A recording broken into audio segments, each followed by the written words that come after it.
ہاں غلام تھے بیچارے یا نوجوان تھے. نوجوانوں پر بزرگوں کو خود ہی حق حاصل ہوتا ہے، جو چاہیں کرے. اور غلام تو ملکیت ہوتا ہے، زندہ ذبح کر دے تب بھی کوئی پوچھنے والا نہیں. تو جو بیت رہی تھی بلال پر، ابو فقیہ پر، زنیرہ پر، جو ان پر بیت رہی تھی، جو خباب پر بیت رہی تھی، جس طرح ہلاک کیا گیا ہے حضرت سمیہ کو، حضرت یاسر کو، یہ ساری تکلیفیں انہیں بھی تھی. لیکن کیا اس کا یہ بالواسطہ ایذا محمد کے لیے نہیں تھا صلی اللہ علیہ وسلم. آپ کے ساتھی آپ کی جانثار. لیکن آپ ان سے بھی کیا کہیں، فصبروا فصبروا فصبروا. جب ابو جہل بدترین ٹارچر کر رہا تھا حضرت سمیہ اور حضرت یاسر کو رضی اللہ تعالیٰ عنہما، آپ کے علم میں ہے کیسے کیسے ٹارچر کیے. جوان بیٹے کو باندھ دیا ایک ستون کے ساتھ، اس کی نگاہوں کے سامنے برہنہ کیا ہے ماں کو.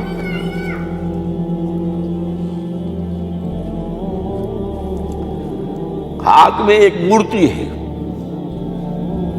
جب تنگ آ گیا، ستا کر تنگ کر کے مار مار کے حضرت سمیہ ٹس سے مس نہیں ہو رہی.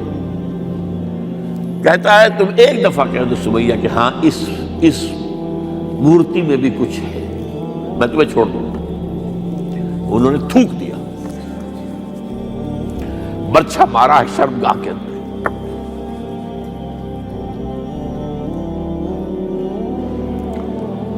کتنی تکلیف پہنچی ہوگی ان کو. لیکن آپ گزر رہے، اصبروا یا آل یاسر فإن موعدکم الجنہ. اے یاسر کے گھر والوں صبر کرو، تمہارے استقبال کی تیاریاں ہو رہی ہیں جنت میں. یہ سیرت کوئی بلاتا سناتا ہے، یہ سیرت. یاسر کے ساتھ کیا کیا ہے؟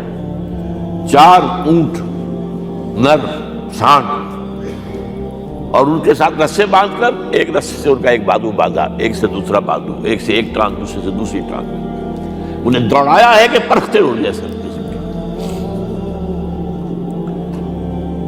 یہ دین ایسے ہی قائم نہیں ہوا.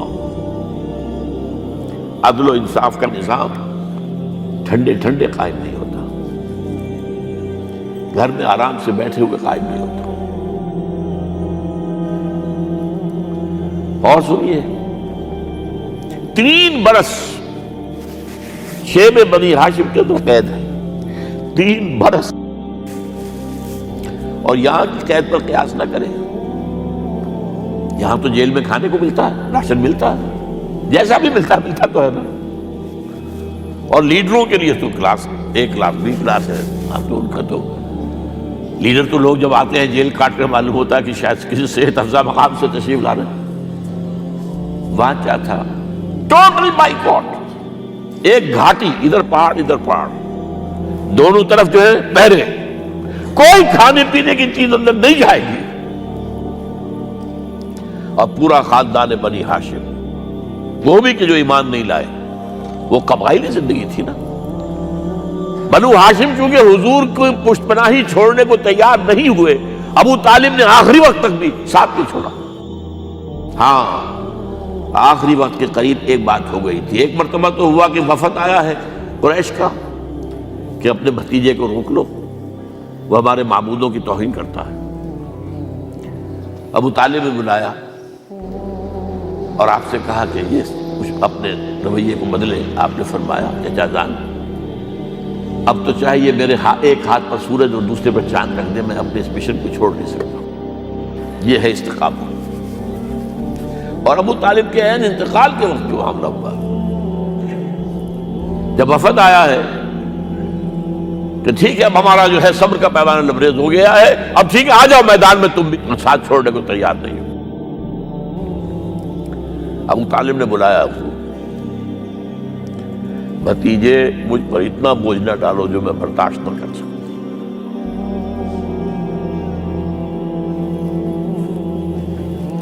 حضور کی آنکھوں میں آنسو آ گئے.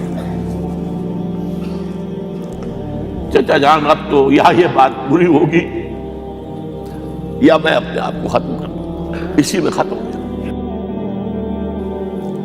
12 شیب بنی ہاشم میں 3 برس اس حال میں گزرے ہیں ٹوٹل بائیکاٹ، کوئی کھانے پینے کی نہیں۔ کچھ لوگ تھے شریف النفس، مثلاً حکیم بن حزام تھے رضی اللہ تعالیٰ، اور بعد میں ایمان لے آئے۔ حضرت خدیجہ کے وہ رشتہ دار تھے، وہ پہاڑ پر چڑھ کر ایک طرف سے رات کی تاریکی میں، دونوں دروازے تو بند ہیں، پہاڑ پر چڑھ کر چوٹی سے نیچے اتر کے کوئی چیزیں کھانے پینے کی دے آئے بس صلی اللہ علیہ وسلم۔ کوئی اور ایک آدھ ہوگا ایسا۔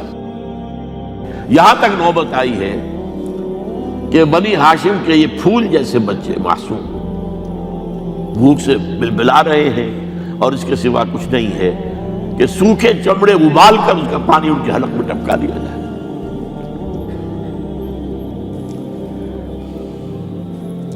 اور جو ہوا وادی طائف میں، جب مکے والوں نے فیصلہ کر لیا کہ آپ قتل کر دو، ابو طالب بھی فوت ہو چکے ہیں، اب کوئی اندیشہ نہیں، کوئی خانہ جنگی شروع نہیں ہوگی، کوئی انٹرا ٹرائبل وار نہیں ہوگی، تو آپ طائف گئے ہیں۔ شاید وہاں کے 3 سردار تھے بڑے، اور یہ طائف اصل میں قریشی کا سمجھیے کہ یہ ان کا گرمیوں کا یہ صحت افزا مقام تھا۔ یہ تمام جو سردار تھے مکے کے، ان کی جائیدادیں وہاں تھی، باغات تھے، اور وہاں کے بھی 3 سردار تھے، تو شاید ان میں سے کسی کو اللہ توفیق دے دے۔ وہاں گئے ہیں اور صرف ایک ساتھ ہیں، حضرت زید بن حارثہ، حضرت ابو بکر بھی ساتھ نہیں، سائے کی طرح ساتھ رہنے والا بھی ساتھ نہیں تھا۔ وہاں جا کر جو آپ نے تینوں سے بات کی ہے، تینوں نے وہ باتیں کہی ہیں جو کلیجے کو چیر جائیں۔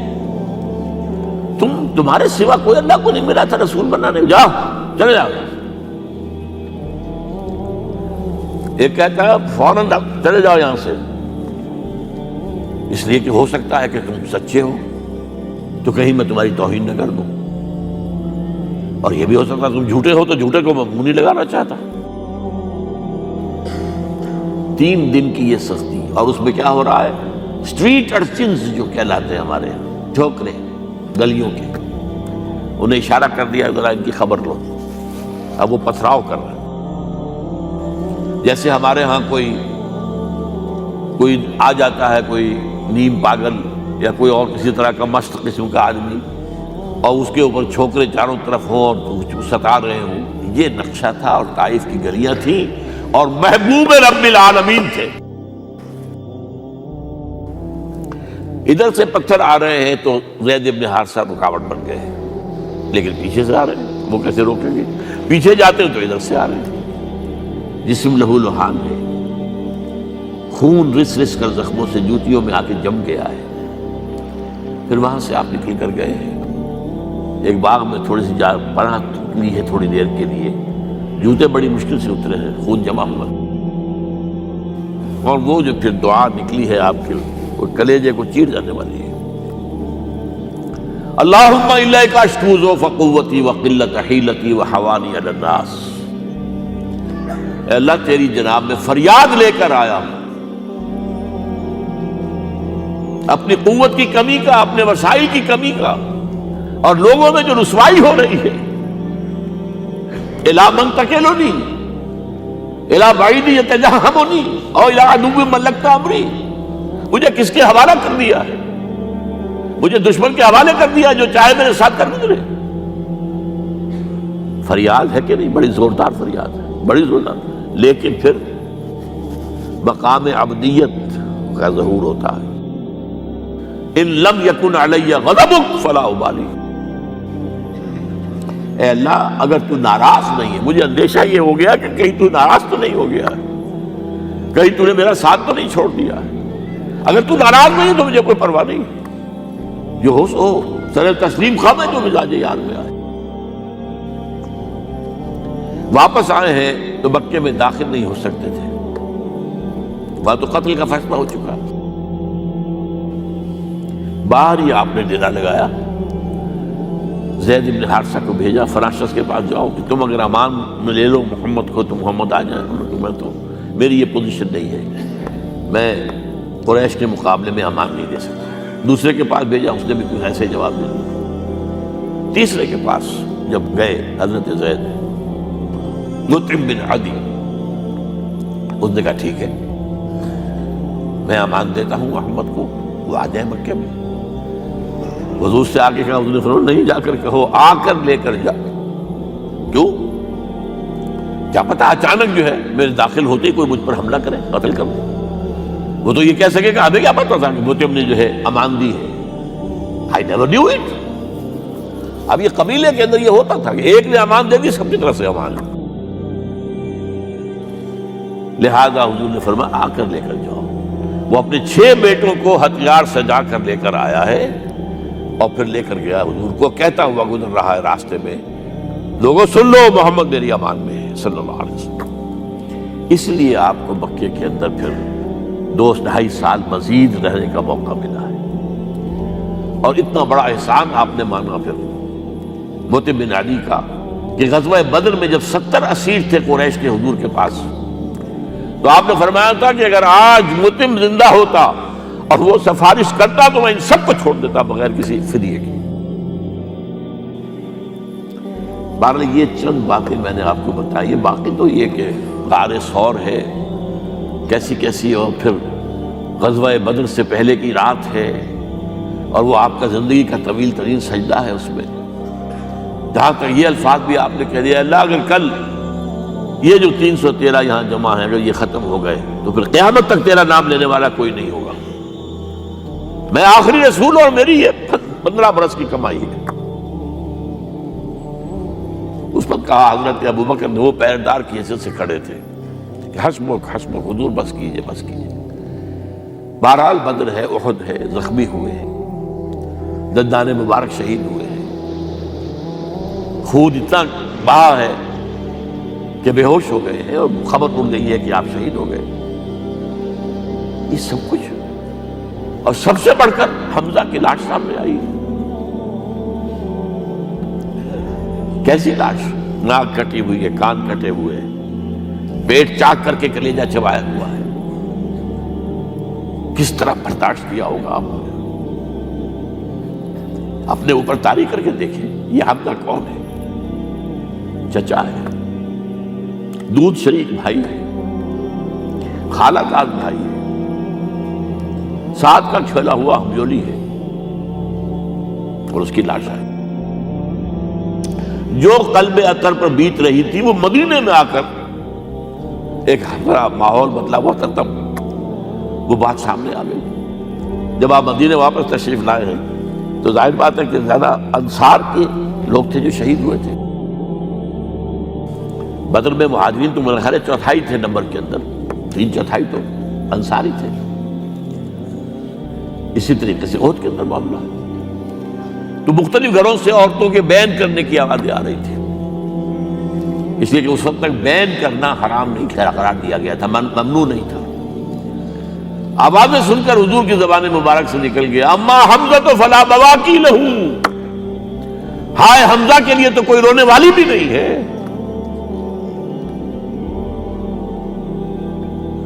اس پر پھر صحابہ نے، انصار نے اپنے ہاں کی خواتین کو حضرت صفیہ کے ہاں بھیجا، وہ سگی بہن تھی، وہاں انہوں نے جا کے بھی تعزیت کی بہن کی۔